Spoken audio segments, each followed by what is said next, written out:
This is the original esport racing game. This is iRacing.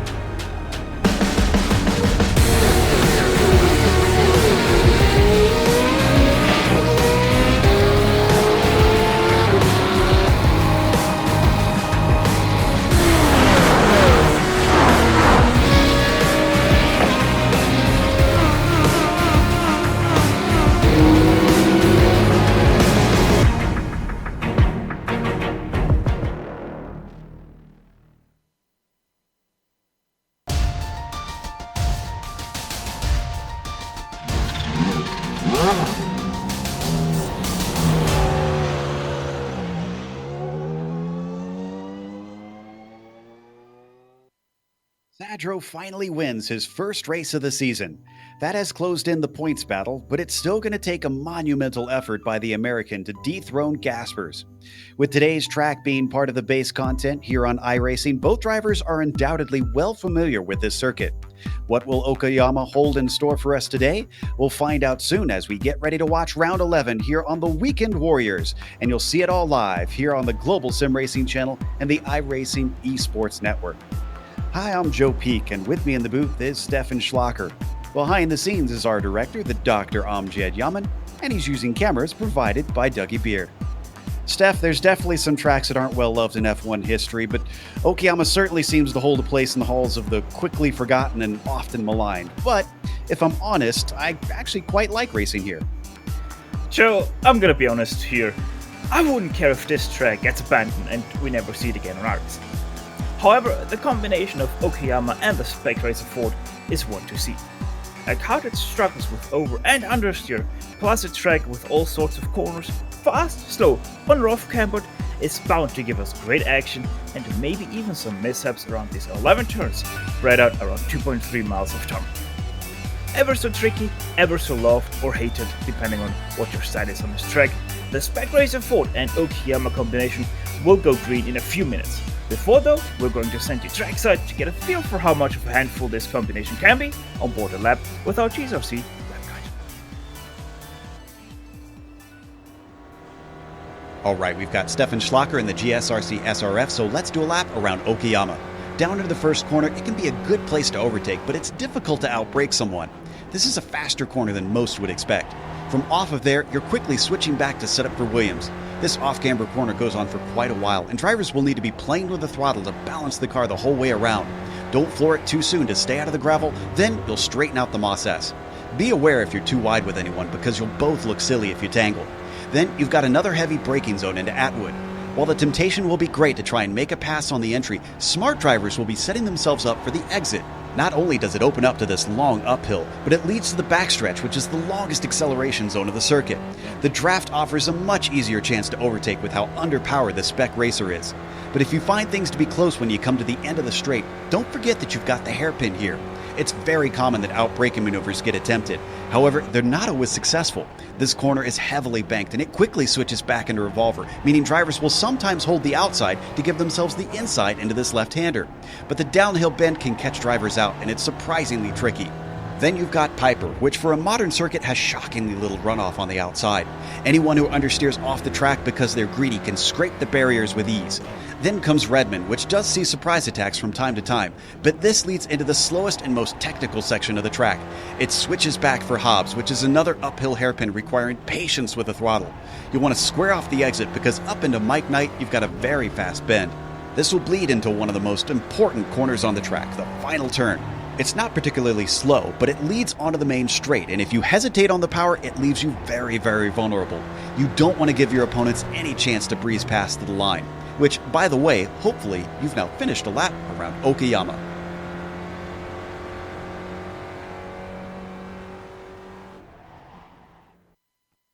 You see a lap around from on board that Spec Racer. These drivers will certainly have a lot of sawing at the wheel to do on certain corners. But sawing away at the points lead, Daniel Sadro has been trying to catch David Gaspers. Last week, Gaspers was not able to show And so he did cut it down a little bit, but you can see 57 points behind with 2 races left, 100 points for win. This is going to be a difficult ask as Gaspers is here today. And Juracek in a very close fight for third with Jerry McAreeby and Steve Elson. Look at those 3 separated by 1 point among them. So that's going to be fun to try and figure out who winds up on the last step of the podium in the points battle. Now, we have an amateur championship. It's called the Spec 2. Steph, how's that sitting? Well, Joe, it's even crazier than the Spec 1 class for the third place, because Bob Kern is leading 390 points to his name. Edward Doherty 8 points behind. He's tied though with Hugh Haycox, that's the son of Ian Haycox, who is in 8th place overall. Then we have Dominic Bureau, another 8 points behind in 4th place. Nikashuk, he's already quite far off this. He was once our leader in the Spec 2 class, 50 points behind now, but those 4 drivers ahead of him, super close, super exciting, and they're also most of the time very close on pace to each other. If you've never watched the Weekend Warriors before, let's give you the rundown of what today's race will actually be like. There, you can see we are in round 11 out of 12, as we mentioned. We are expecting 1 pit stop on fuel. In fact, they can't make it all the way because they've limited the fuel tanks on these cars.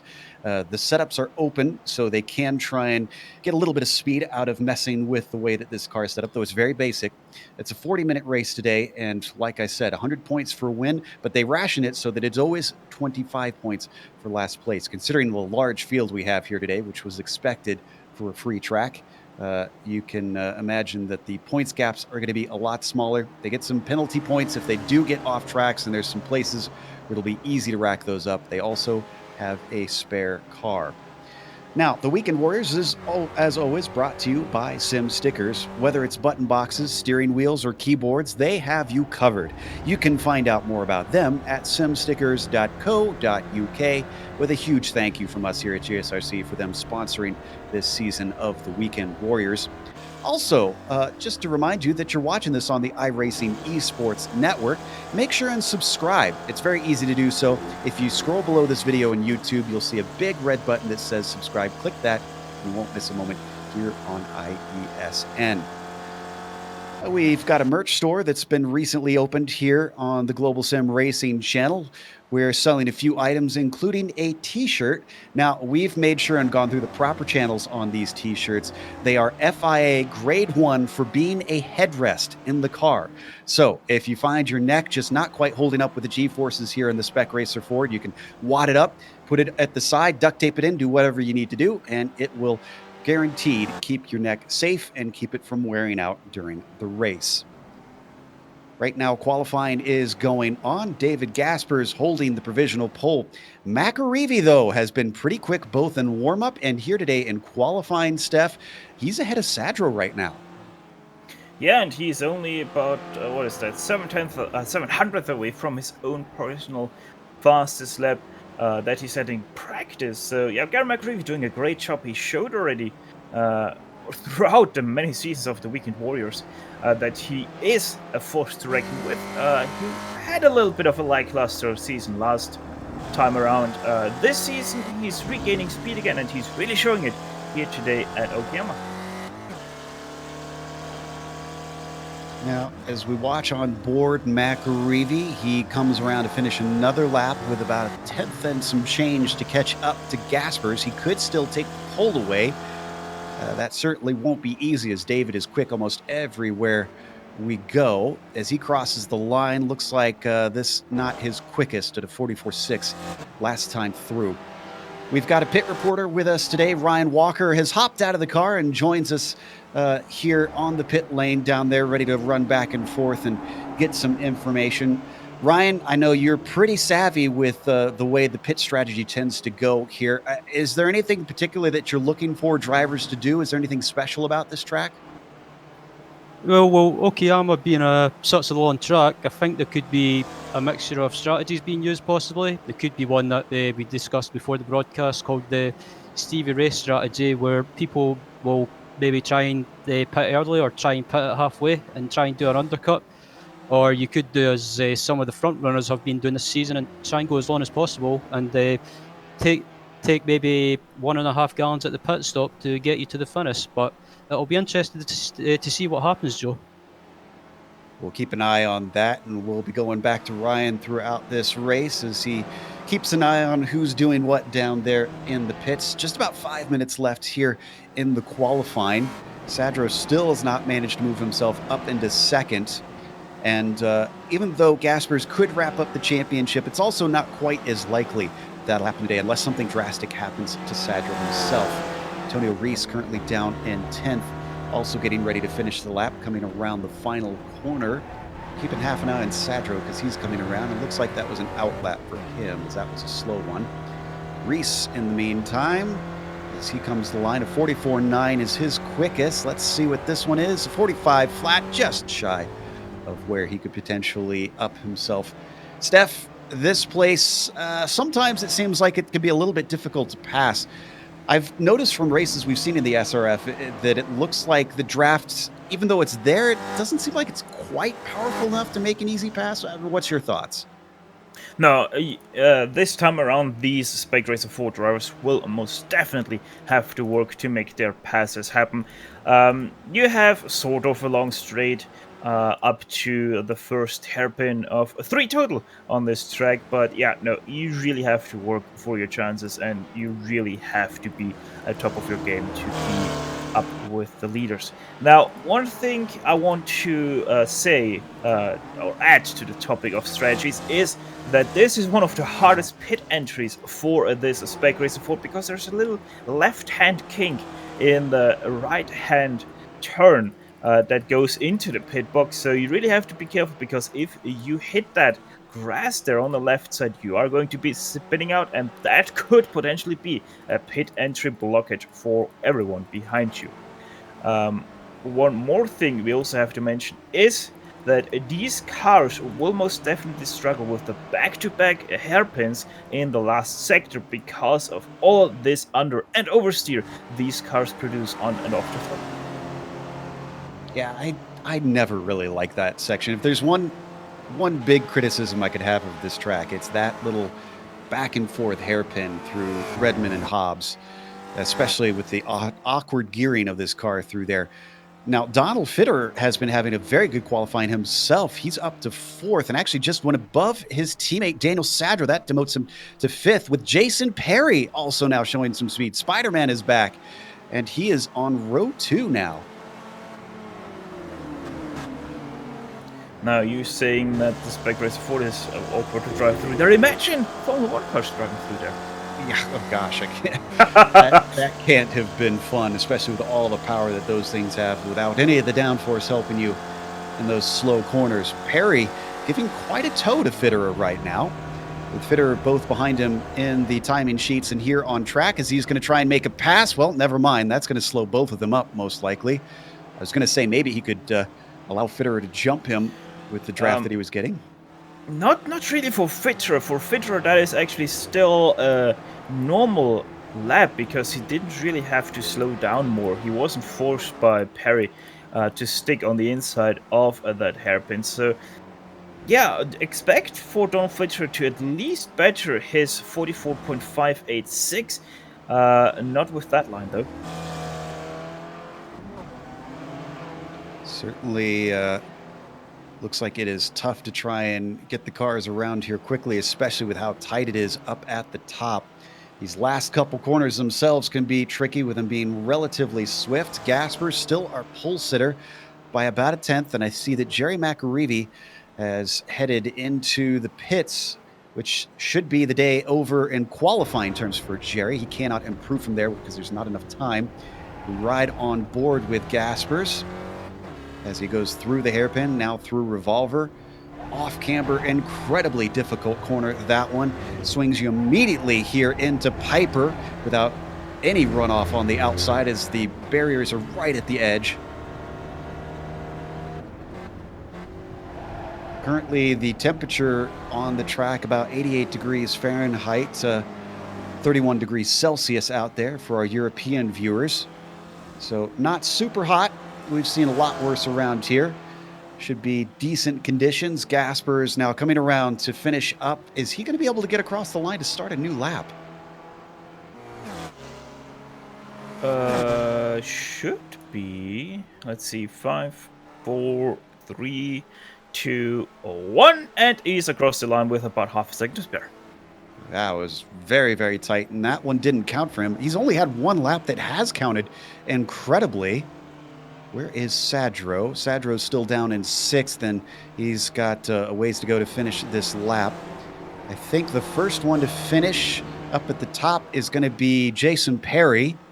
He sits in 3rd still. As he comes around Hobbs now, up to Mike Knight corner. He's given a nice little tow to Chris Murakami this lap. So we could see Chris jump from 10th, where he is on the grid right now. Oh, Jason Perry's going to abandon that one. So that's going to be it for him. Here goes Murakami. Let's see if this was any quicker than his 44.9 that he set on his 3rd qualifying lap. He's had a lot of tries out here. So he's certainly not, for lack of trying to improve, up to a 44.8, and that gets him to 9th. Sadro stays in 6th. Go ahead. The next driver to cross the start-finish line will be Bob Kern if he chooses to do so. Yes, he does not. Okay. Yeah, Kern heading into the pits. Samuel Dick, the next one, coming up. Sitting in the 119. Also going to abandon his lap. A lot of drivers not seemingly happy here with their final runs. Dominique Bureau, he's going to stay out at least, so he'll give us a try to see if he can go up. To mention, though, that was an interesting line by Bob Kern because he went all the way to the left side of the track, nearly on the grass, and then turned in very sharply into the pit entrance. So he's most definitely trying to get the most out of that, and most of that trying to do Dominic Bureau, not able to improve on his 45.9 though. What is Gaspers doing here? I think he knows he's the last one on track. The J-turn! Yeah. He gets it back around. That one won't count for him. Doesn't matter because he's still on the pole. So, yeah, he spun out of the last turn, so that explains it. Yeah, that's going to be our grid set. We got a lot of drivers to go through, so let's go get through that starting order. David Gaspers on the top spot with Jerry McAreevy in 2nd next to him. Then it's Jason Perry on the inside of row 2 and 3rd. Donald Fitterer starts in 4th with Steve Elson in the 5th position. Daniel Sadro all the way down in 6th. This is not looking good for him today. Erwin Rotkins starting in 7th with Antonio Reese in the 8th spot. Chris Murakami jumped up to 9th on his last try, and Ed Doherty rounds out your top 10. 11th place goes to Samuel Dick. Alongside him will be Miroslav Jurček in the 6th row. 7th row will be lined up by Ian Haycox and Brad Holden. Nico Schuck, 15th place on the grid for him. Adam Bradshaw, 16th. Emil Orsha, 17th. Zachary LeVay will be taking 18th spot on the grid. Austin Winner to be taking 19th place. And running out your top 20 drivers of this grid will be Kellen Rhodes. Pascal Montmorency starts 21st today. Hugh Haycox way down on 22nd. We're used to seeing him much higher than that. Tom Gradwell, P23, with Jim McGill in the 24th spot. Then in 25th, it is Paolo Brim. Outside of him, it's going to be Nick Carty in the 26th position. Brian Short starts 27th, and Bob Kern in 28th. Let's see if we can get anything out of that pit entry practice. 29th goes to Dominique Bureau. 30th to Jeff Jacobson. Aaron Frigley rather far back for his likings, only 31st on the grid for him. Paul Jackson 32nd, Jeff Cantor 33rd. Mark Geehan will be lining up in 34th place alongside Timo Bruyin in 35th. Wayne Walker to be taking 36th position. Julio Forcelin, we have seen him much further up the field already this season, only 37th for him. Ramon Regalado, extremely disappointing qualifying for him, only 38th position. Enrico Garante, 39th. 40th will be going to Glenn Pauli. Mats Joblom is the last car to qualify this round. He is starting in 41st position. Rick Hansen and Ian Wilson to be taking 42nd and 43rd on the grid. However, Wilson, I don't see him in the server. Alongside Wayne Walker, also not in the server right now. So we might be missing 2 of our 43 drivers, but still 41 cars is a big field. You can see just how big as they get ready for this rolling start.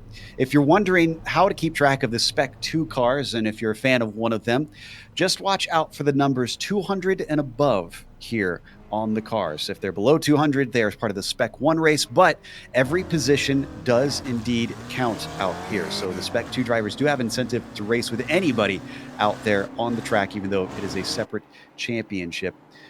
Much lower conditions in terms of heat on the track. The sun went away, the clouds came out in between qualifying here in the grid, and it is now 78 degrees Fahrenheit. So much cooler. Hopefully that won't throw anybody for a loop in terms of setup. The Porsche pace car can go in a little bit later than our cars can. Don't expect them to enter that way. They have to enter on the early pit entry. Otherwise, they will get penalized. So David Gaspers out of the final corner. He waits patiently. How long does he hold them? Everybody checking up behind. He doesn't want to give them too good of a run down to turn 1. Oh, he's holding them a long time. McAreevy holding with him. Green flag is out on the loud throttle. Daniel Sadro way back there.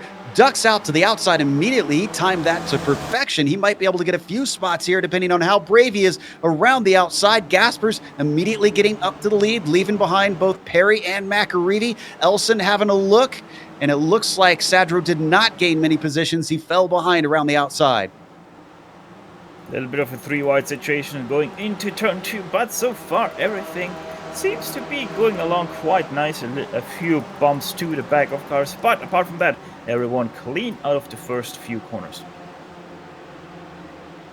So as they come out of Atwood onto the backstretch, this is where we'll see the draft have the biggest effect, and Gaspers knows it. He is already weaving, just snaking down the backstretch.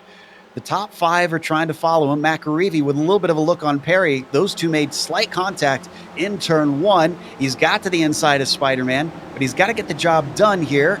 As they come through the hairpin, I think he's got it. Ooh, someone overshot the hairpin there, but quite a lot in behind. But yeah, as I said, everything in front still very close together. There's even some 3-wide back in the middle of the pack going through Revolver. That's not easy to do. So they are tightly packed through the middle of the field.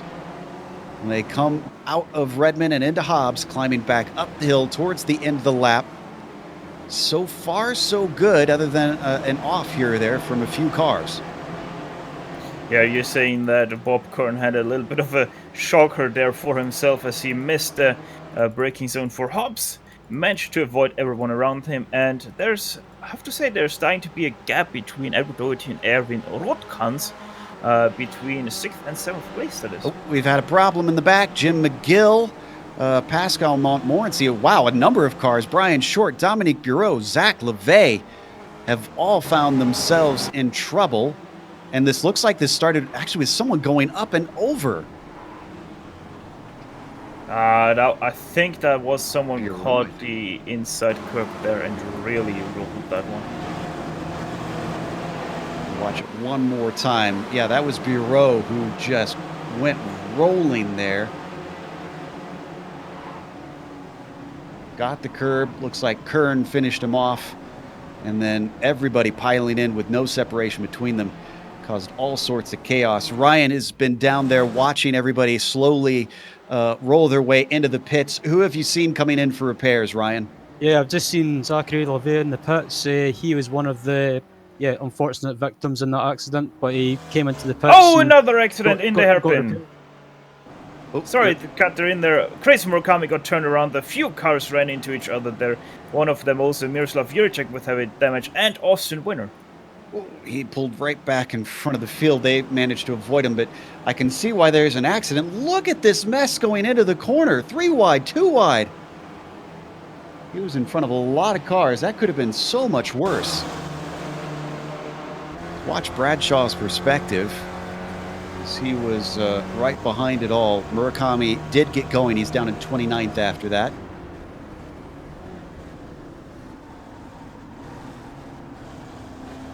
Wow, he picked the right side to be on there. Though he did get balked a little bit by cars checking up.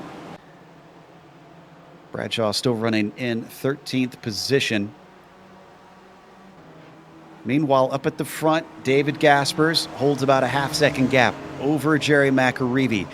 Jason Perry also falling off of McAreevy a similar distance before we get to a battle between himself and Steve Elson for third place.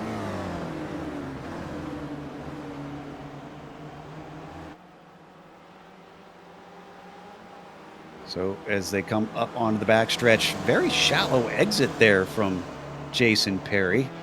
Interesting way for him to take the line. Elson going much wider, and he gets a little bit of a better run. A bump draft, but no attempt to pass right now.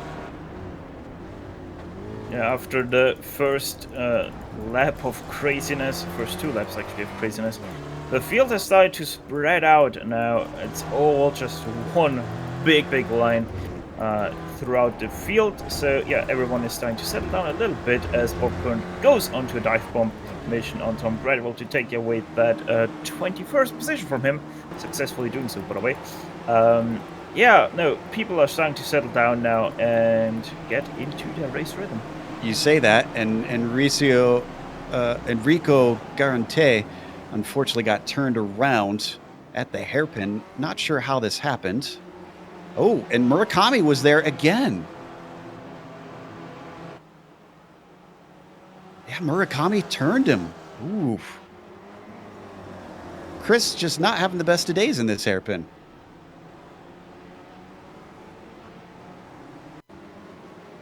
Watch it one more time here just to get a little bit of a different perspective. There's Murakami back there. We're on board with Garante. Wow. Oh, yeah. It's hard to defend Chris on that one. He came in awful late. Yeah, that was rather ambitious from Chris. There's no sweet talking that one. That was just all on Chris. He has to hopefully put up his hand there somewhere, maybe in the forums, and take that on his chin. Meanwhile, battle for P3 not over, and they're being joined by Donald Fitterer behind them. You can see Elson last time, well, he's doing the same thing he did before here, Steph. He's just giving him a little bit of a bump, seeing if maybe they could, what if he wants to catch up to Jerry McAreevy here and see if they could fight for second.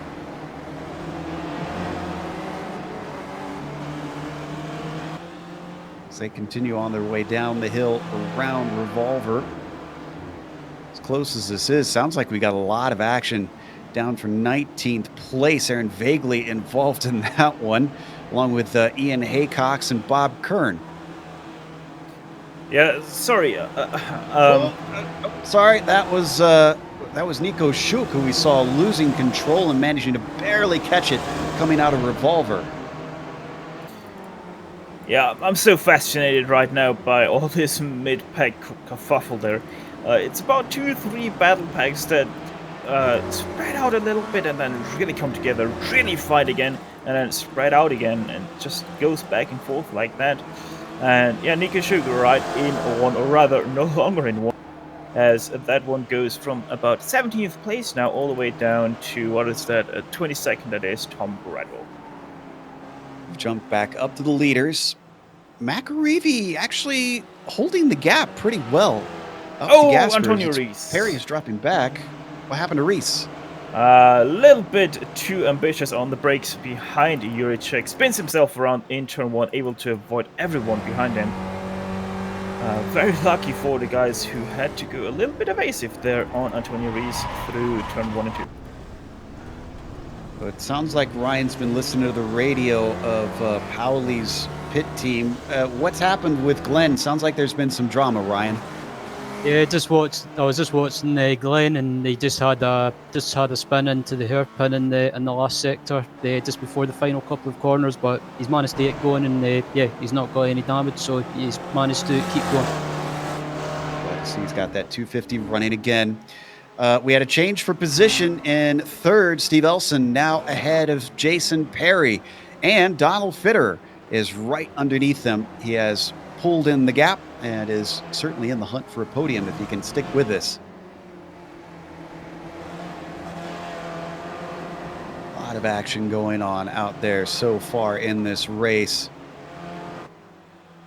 We're only 10 minutes into this thing. So we watch Jason Perry see if he can get that spot back while also having to fend off the likes of Donald Fitterer behind him. They come on to the front stretch. Nobody looking like they have a particularly good run over the other.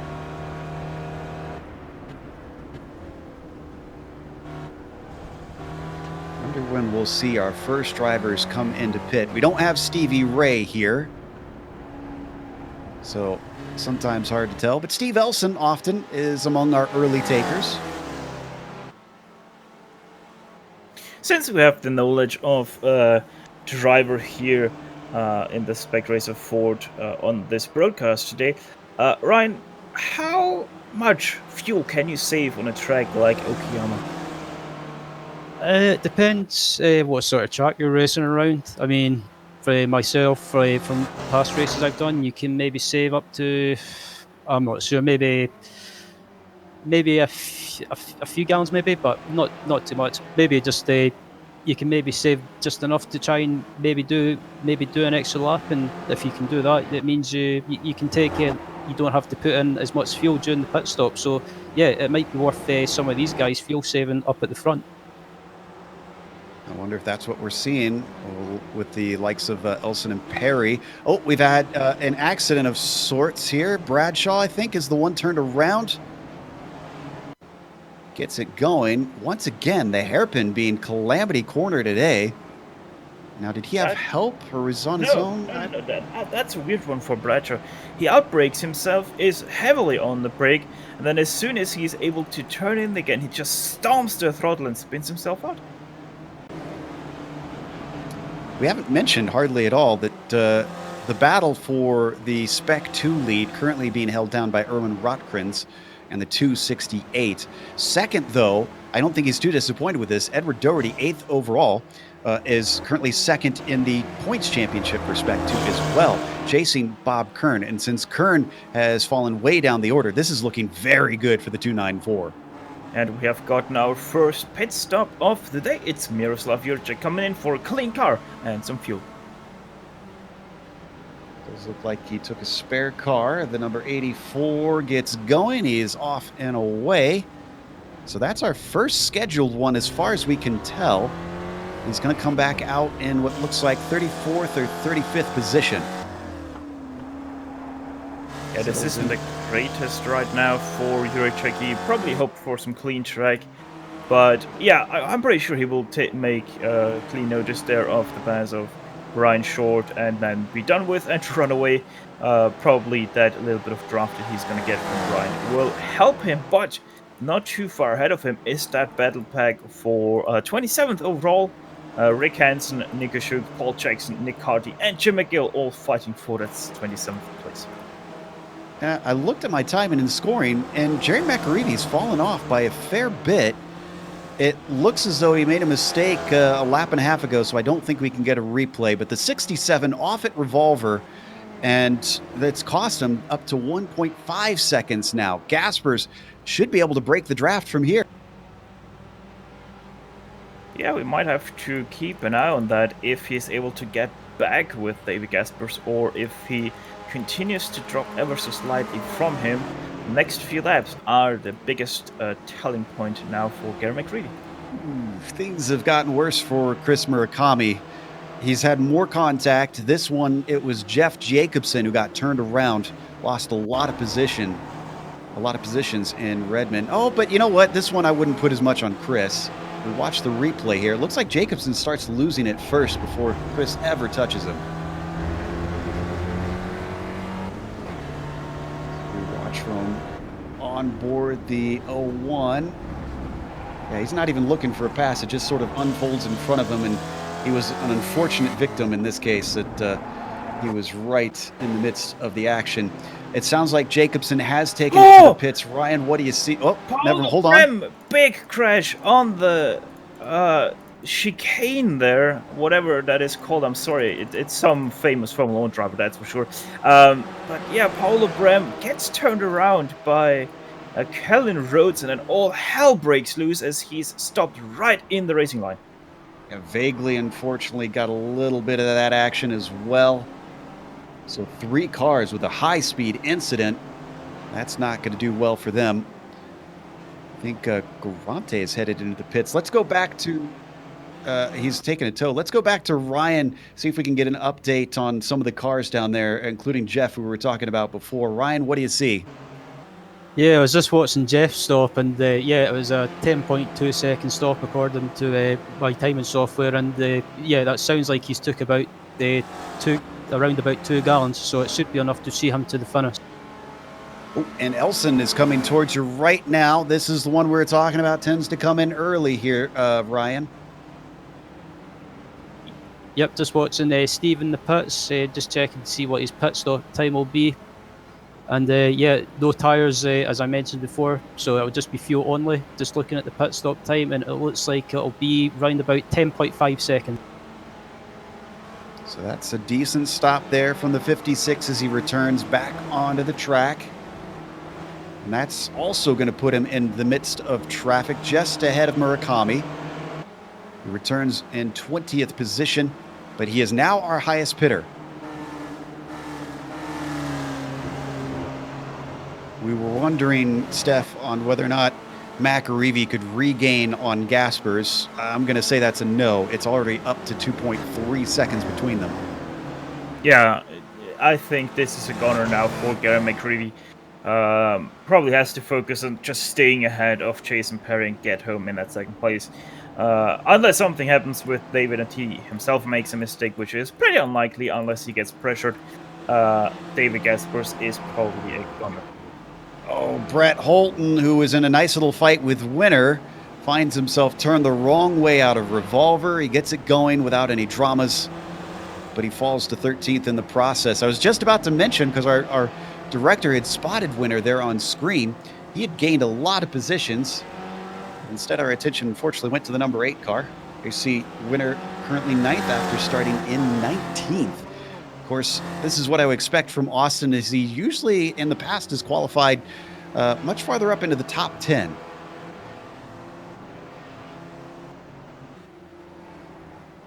Wonder at what point we will start to get some traffic. Looks like we're ways away from that. We do have some battling going on farther down in the pack. Steph, you spotted something in the mid-20s here. Yeah, this is for 25th position and 26th position, all behind Paul Jackson, and it's a 6-car, counting Jeff Cantor into that 7-car battle pack for that position, as also Chris Murakami now in the pit lane. So this is all about now 25th position. And yeah, Jim McGill very racy looking in that pack behind Bruin. Look at that dive. You weren't kidding about McGill feeling racy. He sent that in deep, but it compromised his exit, as Pruin is going to hold him back at least for a moment, side by side through Williams. Off camber corner, they come together, and McGill manages to keep it from going into the gravel.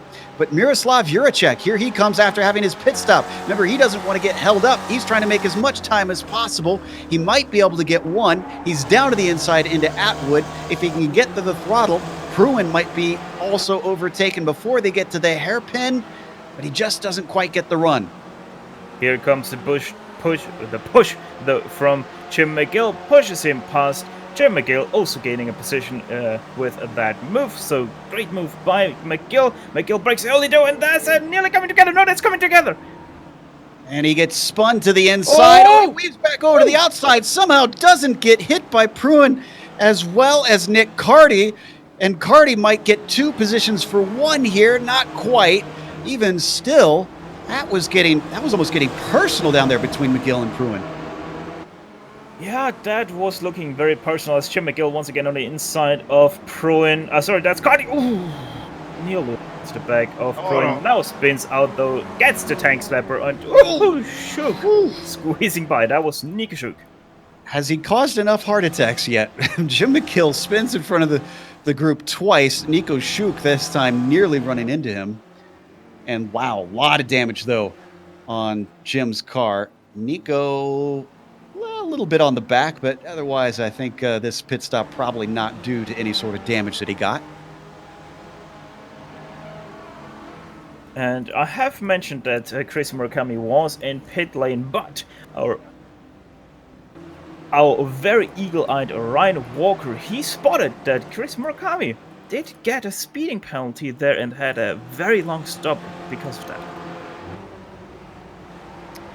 That's a weird amount of time though, because 18 seconds is usually a speeding penalty is about 15 seconds, is it not? I don't know. We'll have to look into that, see if we can figure out what happened there as we hop back on board with Spider-Man. Excuse me, with Fitterer, rather. This is him chasing Jason Perry. Let's see if either of them elects to come in since we're about halfway. Nope, they're going to stay out for this lap, coming around the final corner. They're trying to run away from Erwin Rotkins, our Spec 2 leader, now up to 5th due to the pit stops of those ahead of him.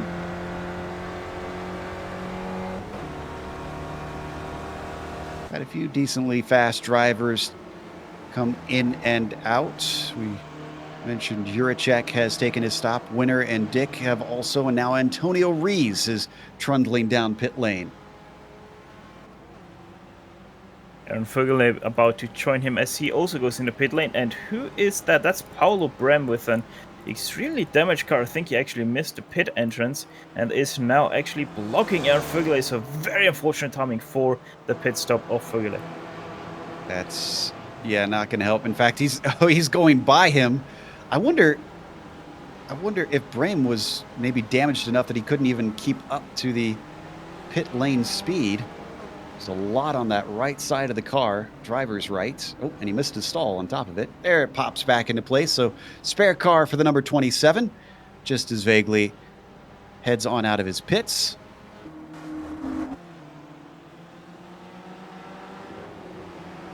Still waiting for quite a few drivers to come and take stops. Yeah, the top 13 drivers are still to take their pit stop. That is David Gaspers, Jerry McGreevy, Jason Perry, obviously, Donald Fitter, yes, and Evan Rotkans, by the way, are your top 5 right now. The battle for 23rd now is still going on. That's still the battle behind Timo Bruin, Nick Carty, Antonio Rees, they're side by side right now, and Jeff Cantor. So it's only a 4-car battle now, but still very hot. Especially as they try to sort this out down into the hairpin, but looks like Pruin going to be able to come away with that. Reese just behind him now with his stop done. Doesn't want to be held up too long. Nick Carty and Jeff Cantor behind. Out of Piper they go, heading towards Redmond. Sometimes you can see sneak attacks into here, and Reese thought about it. He turned in early, but he was covered off by Timo.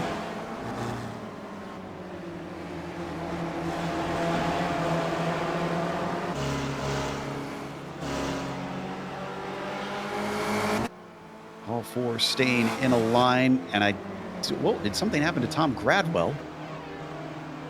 Well, looks like Elson making further progress through the fields. He made an easy pass down into turn 1. Elson now up to 13th, still our highest car to have pitted, but nobody else around him has pitted on the track. Juracek, the next one down, is all the way in 19th. That's a long ways behind.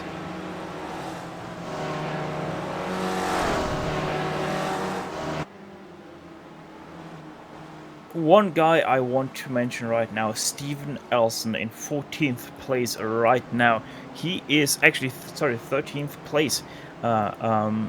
He is your highest pitter right now and only 38 seconds behind David Gaspers, which means if Gary McCreevy continues to lose his time because he's no longer in the draft of David Gaspers, Steven Elson will actually be able to jump Gary McCreevy due to his pace and strategy. And we heard Ryan talking about that the early stop could be useful around here. McCreevy's got a little bit of damage on his car. I think that was with the contact with Perry, was it not, in the first lap? It's on the right side, so that would pay credence to that as he laps the car of Giulio Fercolan. Ian Haycox coming in for, Hugh Haycox, the other one. He's coming down. That's the younger of the Haycoxes. If you've never watched this series before, Ian and Hugh are indeed related. Ian, the father of Hugh. And even though it says France down there, don't let that fool you. He is an Englishman studying abroad in France. Well, he's an Englishman that's back on the track now. And in 21st, and not looking too bad compared to those around him who have pitted. It's a good stop for him. You know, we talked about Perry and McAreevy making contact. Perry himself has been dealing with Donald Fitterer for a long time. The 111 has just been riding the coattails of the 97 almost since the drop of the green, it seems. Davey Gaspers in the pit lane now, the green car. Former a white-black car, now green-black car. In the pit lane, he takes a little bit less risk through the pit entrance. Let's see if anyone follows him. Yes, indeed, Gary McAreevy slides his car into the pit lane quite literally there. He had a little bit of a sideways moment going through the rider. Jason Perry also in pit lane, Donald Fitter in pit lane, Erwin Rothkranz though in 5th place. He goes past and will take the lead for now. And not quite at the end of the pit window, it seems. Sadro also staying out, and he's staying right with Erwin. Now, we haven't really watched Daniel, despite us hyping up the championship battle. I'm not sure how long he's been staying in the draft here, and if he also has potentially been saving fuel. Glenn Pauli just lost the car ahead of Edward Doherty. Both go heavily into the wall. That's a big blow for Doherty, who was looking at a good top 10 result. You can see the tire tracks just leading off and into the barrier. Here's the replay. That's the dangers of coming up on back markers. This is not good for Doherty. Again, he's fighting for a championship in Spec 2. And he hasn't taken his pit stop, so probably going to be coming in now to get those repairs and try and lose as little time as possible. Take that spare car and get back out there. Gaspers returns in 4th place.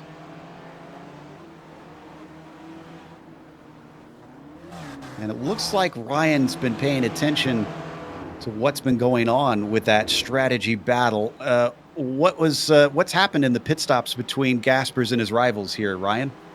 Yeah, just checking the pit stop times between Gaspers and Jerry McAreevy, and it looks like David managed to gain some time on Jerry during the pit stops, and also gain some time on the rest of the pack behind him as well. So yeah, it looks like Gaspers had a good pit entry. No, I was right. Doherty's coming on in. And you see McAreevy way back there. Go ahead. One thing I want to mention is Stephen Elson. I expected him to be much closer to Gary McAreevy than he actually is, because in the end it's still about 8 seconds between Gary McAreevy and Stephen Elson. So most definitely these drivers are not losing as much time as I expected through that very narrow pit entry and slow pit lane. Well, and critically, Perry got out ahead of Elson. I don't know if we've covered that or not, but Jason Perry returns in a very good position. And where is Fitterer?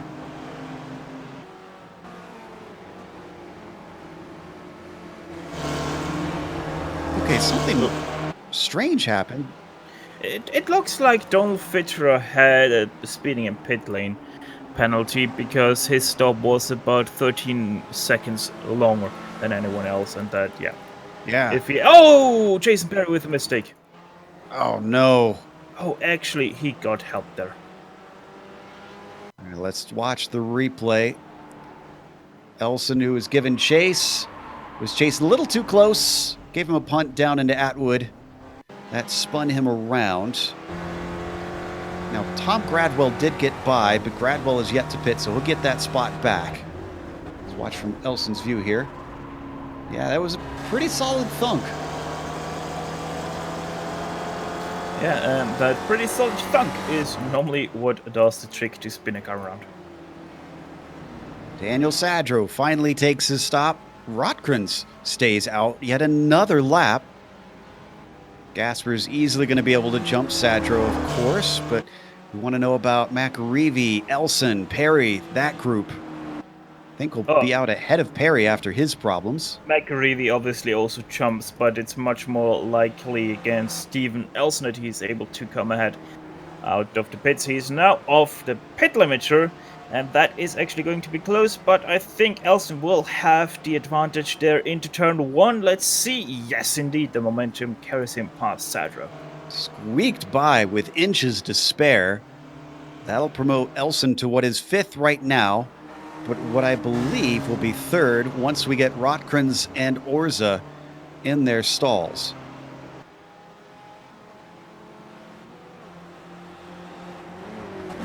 Not expecting them to go much farther. I'm sure that Jason Perry in that 97 not happy about his situation now. He could have been in there with Elson and Sadro fighting for those spots, but he is a long ways back after his recovery. So we watch our current leader, Rotkrins, come up and around Redmond and Hobbs. The 268, our leader in the Spec 2 as well. And there he heads into the pits.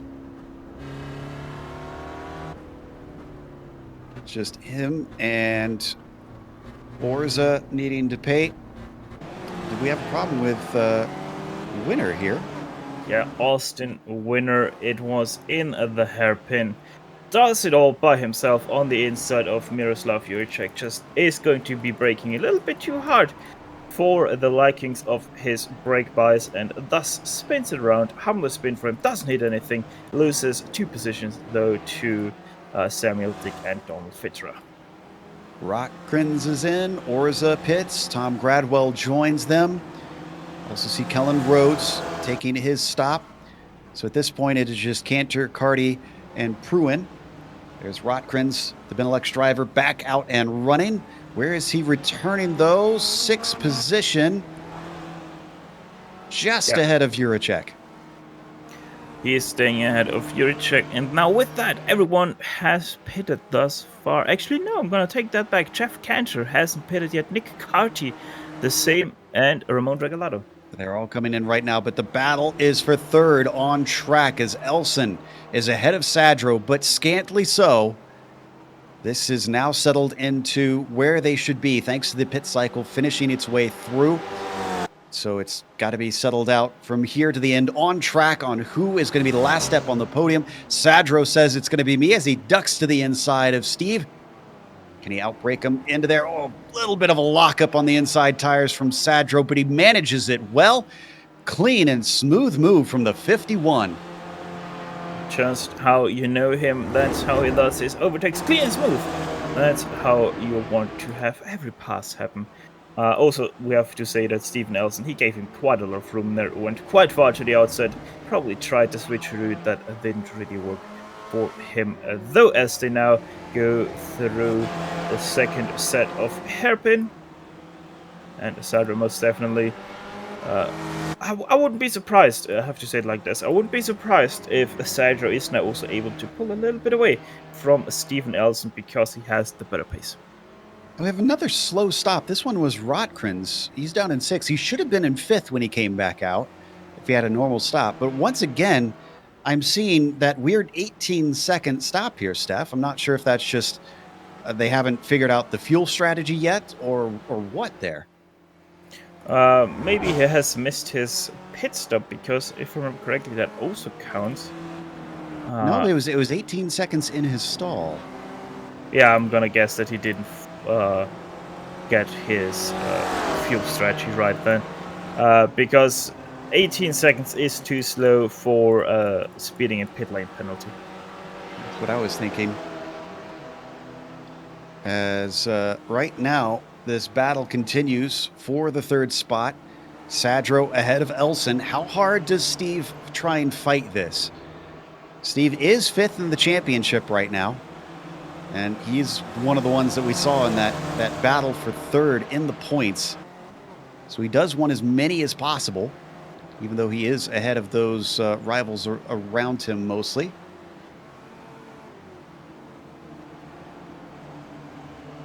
Stays behind him. Also got a little bit of a battle between, and Paul Jackson. What is he doing off at the side of the course? Looks like he spun on his own coming through the hairpin. He gets it going. Yeah, Paul Jackson. Replay for that. He just took the choke lap there through the hairpin. Nothing we really need to show. Sure has been a lot of rallycross on this today's race as the sun continues to go down here in Japan. Nice little battle going on for 10th as well. Austin Winner climbing up from 19th where he is now, but he's got Antonio Reese eager to try and take that away. Yeah, both drivers with some mishaps and really bad qualifying. So we have to say it like this: Antonio Reese normally not the guy you find just inside or just outside the top 10. Same with Austin Winners. He started in 19th place, only now is in 10th position. So Austin Winner, he had a great start. He gained a lot of positions and then had that spin that we covered a little bit earlier that did set him back to the hands of Antonio Reese. So maybe they will start to work together and get that 3-car back ahead of him as Stone Fitcherer just had a little bit of a bump and run on Miroslav Juricek there, or nearly a bump and run, because Juricek was a little bit loose, but both able to continue as once again Fitcherer very close on the back of Juricek. Donald's not shy right now. He really got close to the rear of Miroslav Juricek. It was inches between them. And once again, he's got a good run. Juricek obviously not feeling very safe because he covers off the inside as they come to the hairpin. Sometimes you can get the pass done from this side. Fitterer, unfortunately, not going to be able to do that move now. He's got to be careful because that is Sam Dick just behind them. And Reese did get by Winner. Let's look at the replay. This looks like it happened down into the hairpin. Nice little slipstream, out braking, and Reese says, "Thank you very much. I'll get back into the top 10 now." Now, I just want to hype up the battle for 3rd place. And when they say, oh, it suddenly got a 3-car battle, well, false alarm. It was Mats Sjöblom that they lapped. It's still close, though, and there's 4 minutes left, 4.5 minutes left. So we're looking at 3 laps to go, it seems. Yeah, should be right. 3 laps to go. Don't think they can make 4 unless they find the American choke lap on this track. Samuel Dick still looking at the back of Fitcherer, who is looking at the back of Juricek for that 7th position, and I wouldn't be surprised to see Fitcherer try it once again into the hairpin. All right, let's watch Donald, see what he's eager for. He's going to take a look on it. And he is going to try and stick it in there, and they do touch. Dick barely avoids as he goes around the outside, almost spins the car, trying to save it in the dirt. And that compromises his exit enough that Reese is going to be able to get by, as well as Winner. That was not smooth, unfortunately. Not smooth, and you could nearly say it wasn't smart by Fitcherer, especially with that backstretch coming up just too eager on the brakes there into the right-hander there and spins out Juricek. That was never a gap that is going to open there for you, Tunnel. So we come back live. I'm not sure that Donald's going to be having a nice conversation after this race there. Oh, we have something wrong with Regalado. I think he had a little bit of a fight with Bradshaw, and he didn't touch. It was awful close. Kern actually had a front row view. You can see him in the orange and blue back there. Just manages to dodge around in time.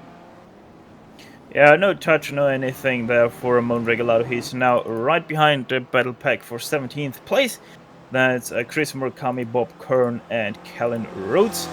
So that is now a 4-car battle, which also means that Bob Kern lost a lot of time there trying to avoid Ramon Regalado, as they are back together in that pack.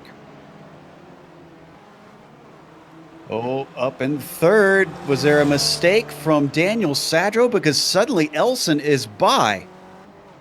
I think it was. As they come down to the hairpin, Sadro maybe has a little bit of a look, but Elson's going to cover him off. He's got it. Let's see if we can pull up the replay on Atwood Corner.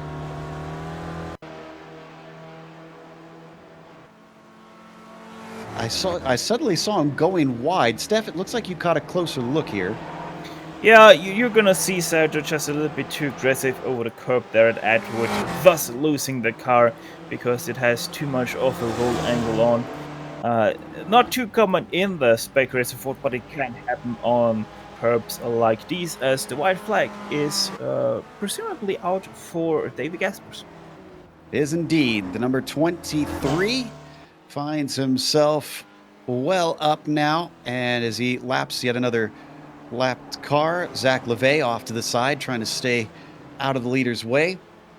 Essentially a victory lap for David Gaspers, back down in third, side by side between Elson and Sadro. Sadro manages to get to the inside of turn 1, and he takes it back.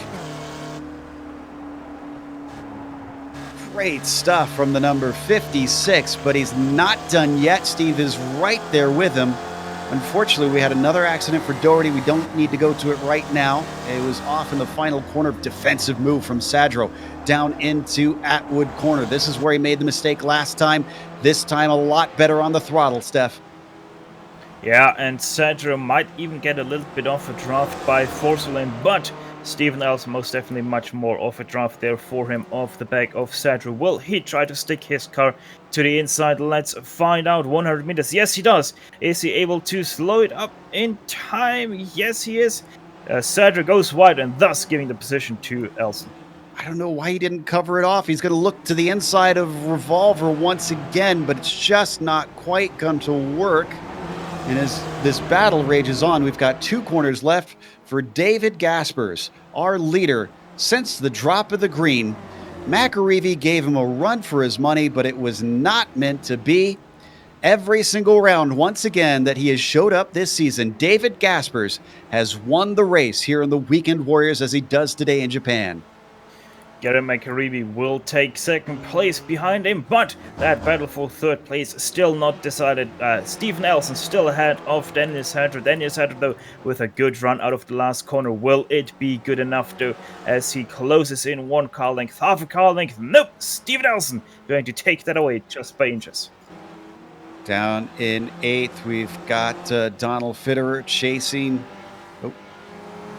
Samuel Dick down in 9th, rather, with Austin Winter and Antonio Reese just behind him. Another run to the line, but I don't think anybody's got enough of one, so they'll finish in order.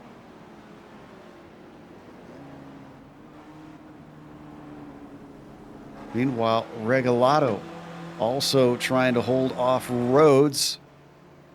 They're just behind Bob Curran, not too far distant. Chris Murakami in that fight, but all of them safe off the last corner. The run to the line, not going to see any changes amongst these 4. Next up is the battle for 23rd. Here, Pascal Montmorency versus Tom Gradwell. That one is, but also seems like Tom Gradwell not getting good enough of a run, and also Pascal weaving a little bit back and forth there over the straight.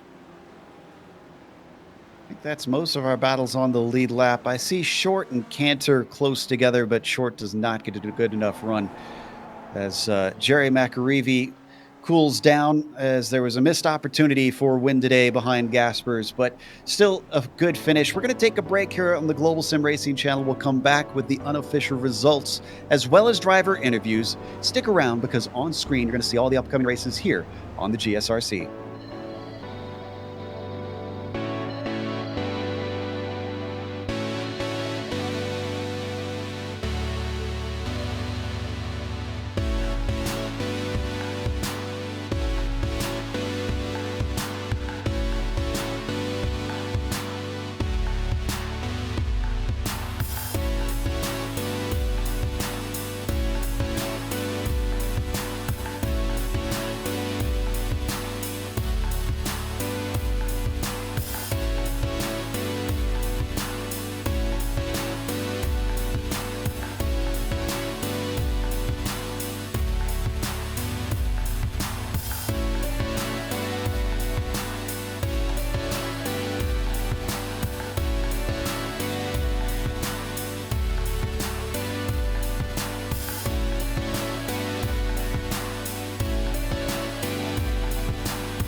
welcome back to Okayama. We just watched round 11 here in the Weekend Warriors.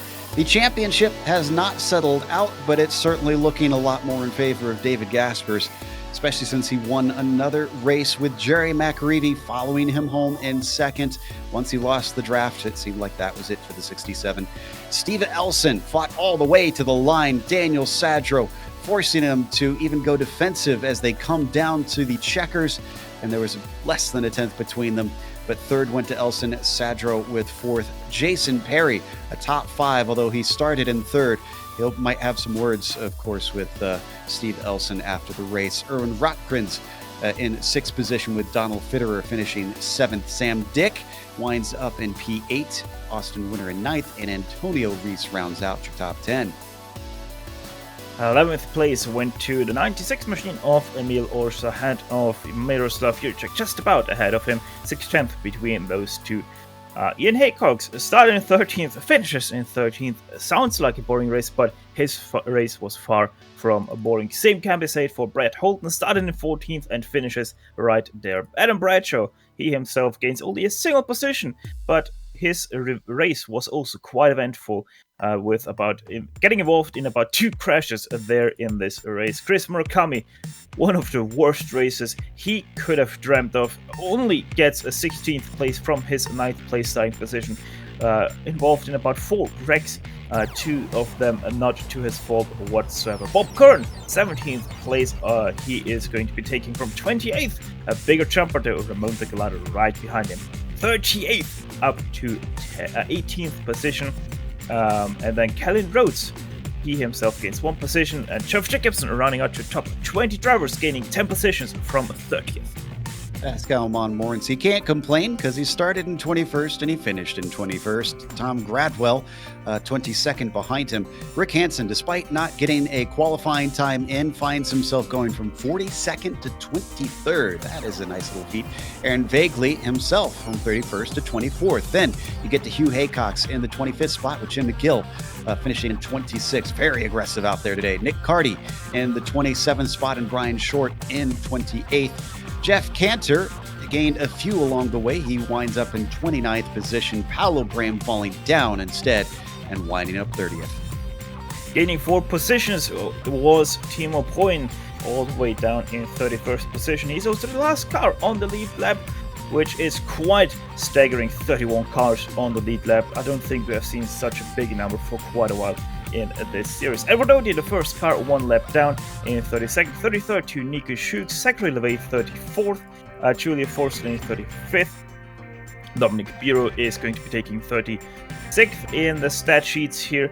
He started from 29th position, so really not the race for Dominic. Matteo Blom gains 4 positions in 37th.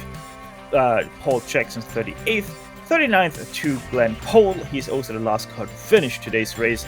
Enrico Garante, 40th, and 41st goes to Mark Geehan, with Wayne Walker and Ian Wilson not taking the green flag in 42nd and 43rd. We have our winner here to talk to us. David Gaspers joins us in the booth. And David, I understand you got your clock fixed a little bit and you managed to show up today. Yeah, it would be a bit embarrassing to do that twice in a row.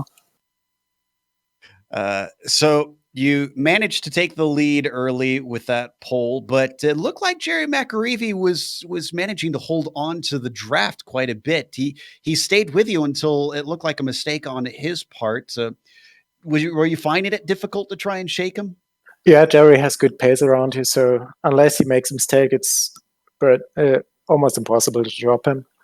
I think after that hairpin after the straight in the double left-hander, he made some sort of mistake, but then had a 1.7 second gap or something like that.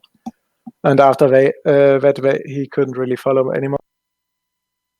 Now, we were having a lot of debate before we went live here in the booth. I know Stefan's not a fan of this course. I am, I guess, one of the few that likes this place, and we know a lot of F1 fans tend to deride Okayama. But what are your thoughts? Do you like driving here? I guess it's an okay track. I just don't like hairpins, and there's too many of them here. This is true. They have those in abundance. Well, congratulations on another victory, and I guess we will see you at Spa. Yeah, thank you.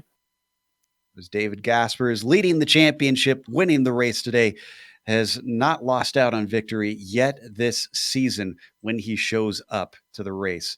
But that's it for our interviews. Nobody else has come to talk to us, apparently. Not sure why everybody's afraid to come and have a little discussion here about the race, but it's okay. We'll wrap it up anyways with a big thank you to our sponsor.